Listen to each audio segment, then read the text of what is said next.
Okay guys, you're in a nutshell with me, Ina. Noong isang araw, nagkaroon ng malaking draw under the Canadian Experience Class. Isang category po yan under Express Entry. And according to the articles I've read. So it's the second biggest CEC draw in history pala. 8,000 invitations were sent out. Tapos, ang kinatutuwa ng maraming mga consultant, okay, para daw sa kanilang mga kliyente, at least, bumaba raw kahit papano yung cut-off score for the CEC. It is now down to 511. So, in this episode, what we will discuss is, okay, ano sinisignal nitong malaking draw na ito? Ano kaya ang ibig sabihin nito para sa mga, syempre, meron pa rin naghihintay, no? Maasa rin siguro na ma-draw din dyan sa CEC. Yan ang ating pag-uusapan. Kasama ang nagbabalik sa In a Nutshell, Brent Anotado, Dodong B ng Dream Big with Dodong B. Siya po ay isang consultant. Ang kanyang agency ay based in Calgary. Welcome back, Dodong B! Happy Thank New you. Year! Happy New Year. Thank you, Ina, for having us here again. Maraming salamat. And then, hello sa mga viewers and fans mo dyan. Nako, talagang fans, no? Okay, guys, no? Yung email po ni Dodong B, yung gagapang throughout our episode. If you wanna book a consult with him or ask him questions, you can shoot him an email there. Ayan, no? hello@dreambigwithdodongb.com. You can also visit his Facebook page, Dream Big with Dodong B. Lalabas siya agad dyan. Okay, so itong malaking draw nga, 8,000 invitations. Was this something you were expecting already na mangyari under Express Entry, to be specific dito sa CEC? Well, of course, everybody's expecting this na, sorry, there's gonna be more draws, no? Okay. Kasi yung last na big draw was way back nung pandemic pa. There was about 21,000 na ginawa ng federal government natin, right? Pero ngayon, syempre, nakikita natin na malaki yung draw. So, ibig sabihin nito, there's gonna be a lot of hopefuls na mga andito ngayon sa Canada na kahit paano, makatawid sila towards permanent residency. 8,000 is good, pero sana dagdagan pa nila, no? Oo. Yung draws na to. And then at the same time, kasama rin ito sa mandate kasi ng IRCC natin, ng immigration, na yun nga, tulungan talaga nila who are already here. As long as you're eligible, you na-meet mo yung mga requirements and everything, then you have the chance, no? So, 8,000 is a good number. Everybody's celebrating. Pero syempre, andun pa rin yung CRS score, right? Yeah. Kailangan natin ma-meet as well. Okay. So, two things, yung 8,000 and the lowering, kahit paano na bumaba doon ng 511 yung score. Unahin natin doon sa 8,000. Do you think the draws under ECC moving forward will be medyo ganong same number na 8,000? At least malaking bulk? Well, we are expecting that. Like, to be honest, ako gusto ko talaga siya. Okay. And then we can see the numbers are increasing based from the history for the past few months, no? Sana dagdagan pa nila. Pero 8,000 is a really good number. Yeah, oo. I think talagang pinaninindigan ng IRCC. Yung sinabi talaga nila bago matapos yung taon na ipaprioritize ang mga nandito na. Best way to do that nga naman, one of the best ways rather is CEC, Canadian Experience Class. Ngayon yung cut-off score ng 511. Okay. Yeah. Based na lang siguro sa mga kliyente mo. Karamihan ba ng mga Pilipino, nasan ba sila? Are many slightly below 500? Kumbaga, ano ang number na pinagdadasal mo na ibaba ng CEC? Well, majority kasi nasa 450s. Pataas na konti. Okay. So, meron din naman mga 480, mga 490 ganyan. Pero, syempre, we're really hoping na sana with this huge number of invitation, sana bumaba rin yung CRS score. Yun. So, kailangan talaga nila. We don't even know how they consider sa points doon. Pero we're really hoping na mag-drop. Pero kung makikita mo, little by little bumababa yung scoring, eh. So, we're crossing our fingers na sana Oh, we keep on doing that, yeah. oh, actually yun yung itatanong ko 'no, gano'n ba yun? Usually, the bigger the draw, the lower the CRS score is, gano'n ba ang naging trend? We don't Or know. walang way? Ah, Walang okey. way talaga to determine. We don't even know how they do it inside. Okey. What we can do, of course, sa mga kliyente is to really help them how to improve it, maybe, take these extra steps para mapataas yung mga scores nila. Pero yun, eh, gano'n Oo. yung kalakaran, eh, sa draws ng immigration.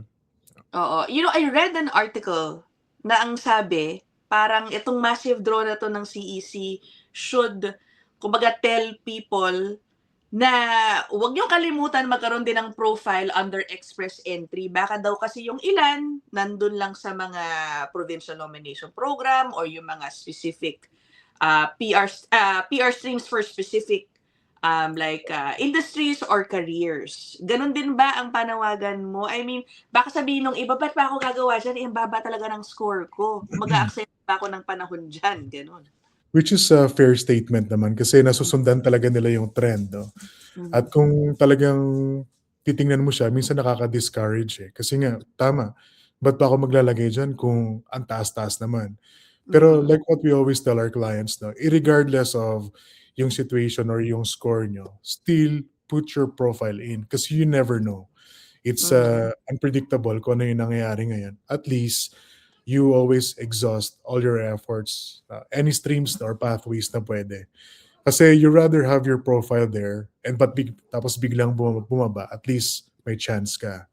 So take Mhm. your chances and then once na andun na yung profile, tapos medyo average or below average yung scores, edi we re-strategize 'no, kung papaano siya patasin. Oo, yung parang sinasabi mo siguro yung score optimization kung tawagin ng ilan, 'di ba? Yung Mm. parang, hanapan mo ng paraan to boost your scores. Ano ba usually mga nakakaligtaan na iisipin ng mga applicants na alam mo puwede mo pang hatakin yang pataas itong Yeah. specific eligibility na yan or something? So siyempre, may mga ilang factors naman na puwede natin makontrol dun 'no. So una, yung English exam, 'di ba? Mhm. Okey fine kung na-meet mo yung minimum tapos eligible ka, put your profile in. Tapos 'pag nakita na namin yung score na ganito lang, so we always advise them na maybe if you're open, try to consider getting your English exams a little bit higher, 'di ba? Hmm. Ang maganda nun, kung mababa yung score mo before sa English exam, if you going to retake it, at least you have that experience na, alam ko na expect, so I know how to prepare, 'yan. Okey. Yung iba naman, as you may know, a lot of people are taking French Oo. classes to boost their scores, right? And then some of the tradespeople, we ask them maybe take a look at getting yung mga license na kailangan kasi that gives you extra points as well. Yeah. At saka Hmm. I wanna add 'no, hindi lang si main applicant yung sinasabihan namin nun, pati yung mga spouses nila kasi you have the main Yan. applicant, you have the supporting. So kung maganda yung profile or background ng bawat isa, it boost your points, together as a couple. Yeah. Oo. Every when ba nagdo-draw itong CEC? Please, I really do not have no idea 'no, yung mga frequency ng draws 'pag Yeah, ganyan. parang ano 'to, every 2 weeks, 'yan. Every 2 weeks? Okay. Eh, for example, yung sinasabi mong French, sabihin mo ng na-maximize na kasi yung English Hmm. proficiency 'no, gusto pang, makatulong willing sila rather mag-French. How long does it take nowadays to like, get, get into a class? Kasi parang balita ko minsan punuan na rin yung mga French classes lalo na yung mga libre daw, parang napakahaba ng waitlist. Well, siyempre kasi hindi naman tayo mga French-speaking nationals 'no. Oo, oo. So, some of them, they advertise na sa ika 6 month mo na full immersion, you have the chance to really challenge the exam. Pero Mhm. kasi at the same time, iba-iba yung learning comprehension natin, right? It may take me a year to really be fully prepared. May mga iba na mga one-on-one tutor na at Oh, least puwede kayo mas mahal lang sila. Actually, one of our best friends, yun yung ginagawa ngayon, eh, para lang oh, ma-boost yung nice. pero like what I said 'no, if there's any other options for you na while you are here, try to get that extra help ba. Kung Oh, English exam man yan, kung French man yan, invest, go into schools. Tama ka, nagkakaubusan ng slots because of that option. Pero habang may panahon pa, do it. And it's good na yung vlog na 'to, they could learn from it na, "Oo nga 'no, puwede pala." Or oh, maybe talk to some consultants na who can guide you properly. Kasi if you don't know kung ano yung plano, you will be stressed and then all of a sudden you're left with no more duration sa permits mo. So, oo. preparation is the key and then, yeah. Correct guys 'no. I mean, I guess kailangan pa ba nating i-remind? Ang pinakamahalaga alamin ninyo kung ano pang oras, ilang pang, how long pa yung meron kayo sa inyong mga permits, okey, bago kayo mag-isip ng iba pa. Okay, I forgot to ask 'no, itong 511 na CRS, cut-off score ngayon, yes, bumaba na. Pero mataas pa rin ba talaga siya generally speaking? Lalo na again, for many of our kababayans who usually gets slightly above 500 ba? Well, 511 is still high. Okay. Kasi, may mga clients kami na who are, kumbaga maganda yung professional history nila. Some of them, matagal na yung duration ng work nila, maganda yung English exams nila, so nami-meet nila yon. Pero Oh, majority of our kababayans, within the average 'no, 450s, yung iba nga mas mababa pa sa 450, eh. okey. Naku, So, yun. I see. So yun pala talaga yun ano, ang, inaabangan na based on what you're saying, ang inaabangan ng mga kababayan natin is not more dun sa volume ng invitations, pero mas gusto siguro muna nilang bumaba ng husto Yeah. yung cut-off score, I see. Okay, well, yan ang aabangan natin, huwag kayong mag-alala siyempre pag-uusapan natin dito yan. 'Pag yan ay tuloy-tuloy mukhang ano 'no, magiging trend na pababa. Yeah. Okay, you wanna add anything else, Brent? Yun lang naman 'no? Yeah, Meron ka ba? tsaka yung Ina, every time we do, express entry profile, Hmm, we always tell our clients na we should be PR ready. Ibig okey. sabihin ng PR ready, kahit hindi ka pa nado-draw, you have to make sure that all supporting documents is already available na. Kasi the moment na ma-select ka, you only have 60 days to complete the application and submit your application.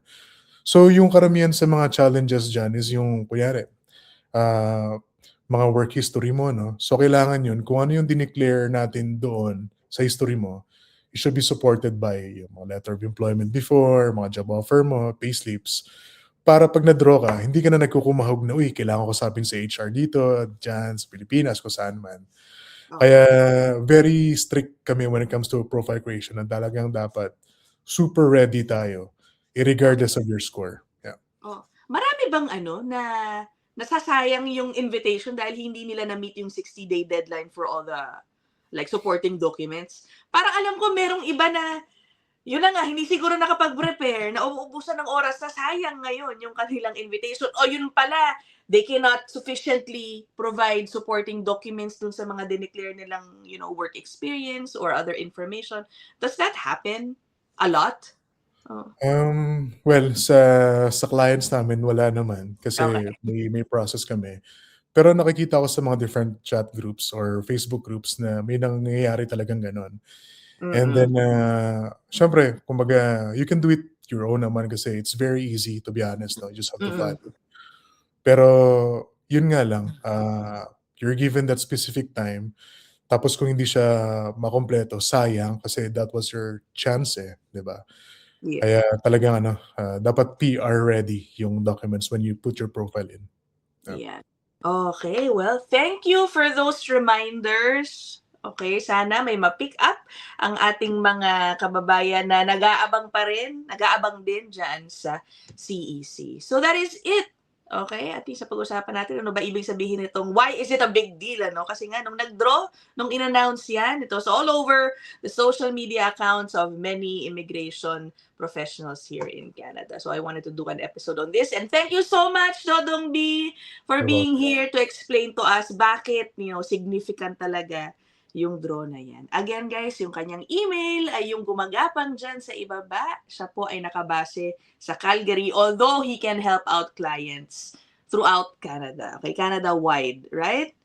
Okay. Thank you so much, Dodong B. That is it So for much. this episode. We will see you guys in the next one. Thank you. Bye!